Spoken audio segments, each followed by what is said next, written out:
Namaskar. I am Indrajit Narayan Singh, MSc Anthropology and Psychology, CAIIB expert in banking,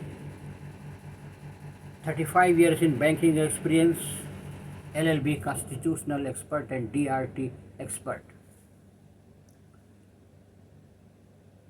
Sister and brother of India, this is my educational video which is beneficial for all students. I am giving you free educational video on all subject. This will be also beneficial to those students who are going to appear in different competitive exam. Today my subject is based on बैंकों में ग्राहक को लूटने की व्यवस्था कम करने की बात। राष्ट्रीयकरण के बाद बैंकों के कार्य में बहुत परिवर्तन हुआ है। आप अभी कागज, पेंसिल या पेन लेकर बैठे ताकि मैं बहुत सारे आंकड़े प्रस्तुत करूंगा। उन आंकड़ों को नोट करना आपके लिए बहुत ज़रूरी है, ज्ञान के लिए, कॉम्पिटिटिव एग्जाम के लिए। आपने कागज और पेंसिल ले लिया होगा। अब सुनिए, राष्ट्रीयकरण के बाद बैंकों के कार्य क्षेत्र में तेजी से विकास हुआ है, बढ़ा है। उसी अनुपात में ग्राहक से अनेक रूपों में खातों में पैसा काट लिए जाते हैं। कोई भी चार्ज बढ़ाया जाता है तो ग्राहकों की सूचना नहीं दी जाती है। आइए पहले प्रथम बैंक का इतिहास को जानें। 19 जुलाई 1969 को 14 बैंकों का पहली बार राष्ट्रीयकरण हुआ। उस समय बैंकों की पूंजी 50 करोड़ रुपए थी।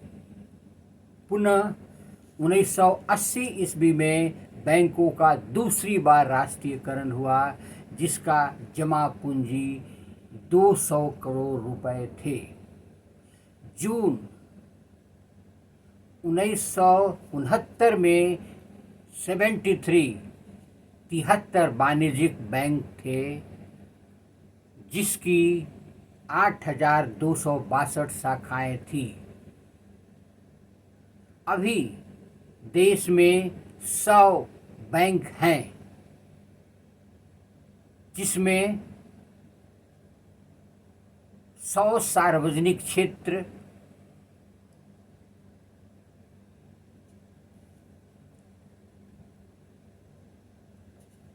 21 निजी क्षेत्र, 3 स्थानीय क्षेत्र bank, 12 small scale industries bank, 6 payment bank, 46 विदेशी बैंक, इसके अलावा 43 क्षेत्रीय ग्रामीण बैंक भी हैं। ये सारे अधिसूचित वाणिज्यिक बैंक हैं। दिसंबर 2021 में कुल 2,11,332 शाखाएं थी।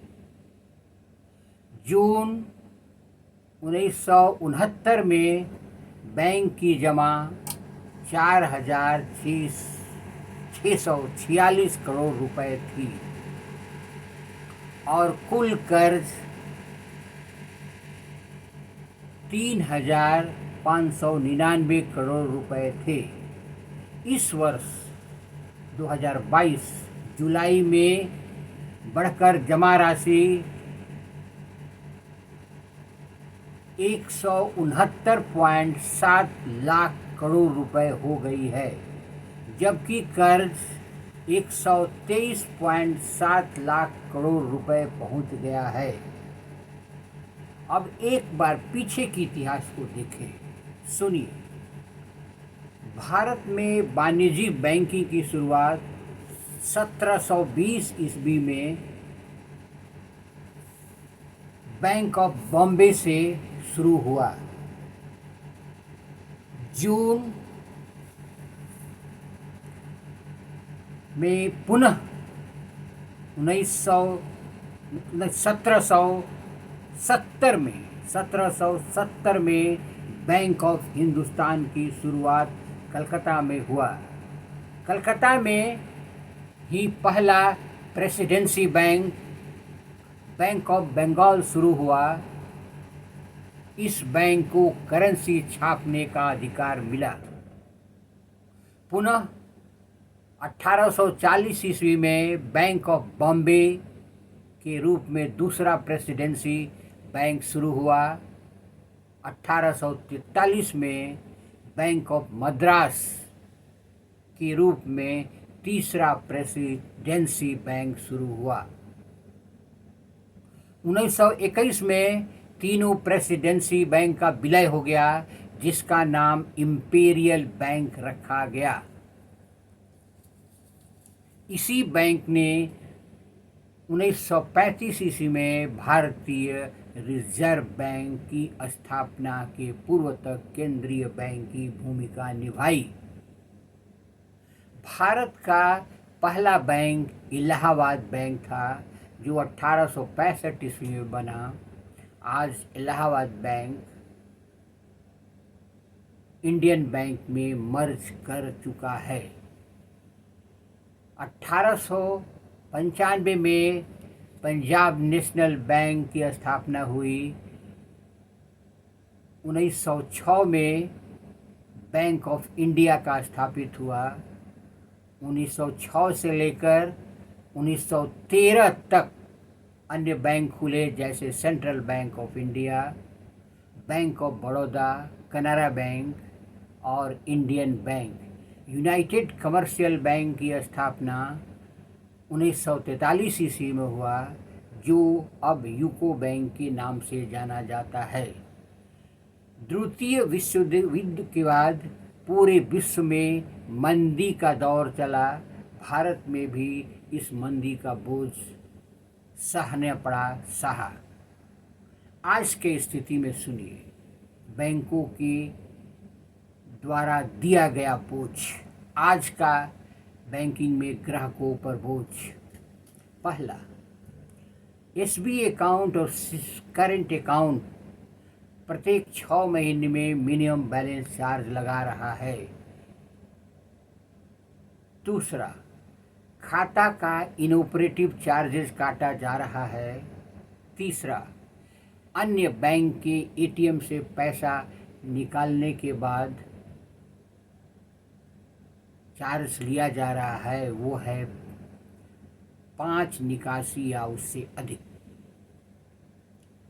कैश क्रेडिट अकाउंट में लिमिट नहीं मेंटेन करने पर चार्जेज लिया जा रहा है। 90 दिन ऋण खाता का एनपीए हो जाना एक बहुत बड़ा दुर्भाग्यपूर्ण है, क्योंकि भारतीय अर्थव्यवस्था में बदलाव के कारण विभिन्न प्रकार के प्रॉब्लम्स के कारण ग्राहक समय पर पैसा नहीं दे पा रहे हैं। लॉकर लेने में एफडीआर लिया जाता है और भारी लॉकर रेंट लिया जा रहा है। निजी बैंक तो अपने चार्ज अनाप शनाप लगा रहे हैं। बचत खाता से बहुत ज़्यादा इंश्योरेंस चार्जेस और सर्विस चार्जेस काटा जा रहा है। आरटीजीएस और नेफ्ट में बहुत अधिक चार्जेस लिया जा रहा है। चेक अमाउंट को कलेक्शन में जो चार्जेस लिया जा रहा है पहले से बहुत ज़्यादा है। डीआरटी में केस होने पर बहुत अधिक लीगल चार्जेस खाता से काट लिया जाता है। स्टेटमेंट ऑफ अकाउंट निकालने पर बहुत चार्जेस काटा जा रहा है। एफडी टाइम पर नहीं निकालने पर उसमें चार्जेस लिया जा रहा है। कैश क्रेडिट और डेबिट कार्ड इशू होने पर चार्ज लगाया जा रहा है। आप मेरे चैनल को लाइक करें, सब्सक्राइब करें, बेल आइकन दबाएं। आपके ज्ञान के लिए मैंने थोड़ी सी लंबी वीडियो प्रस्तुत की। धन्यवाद।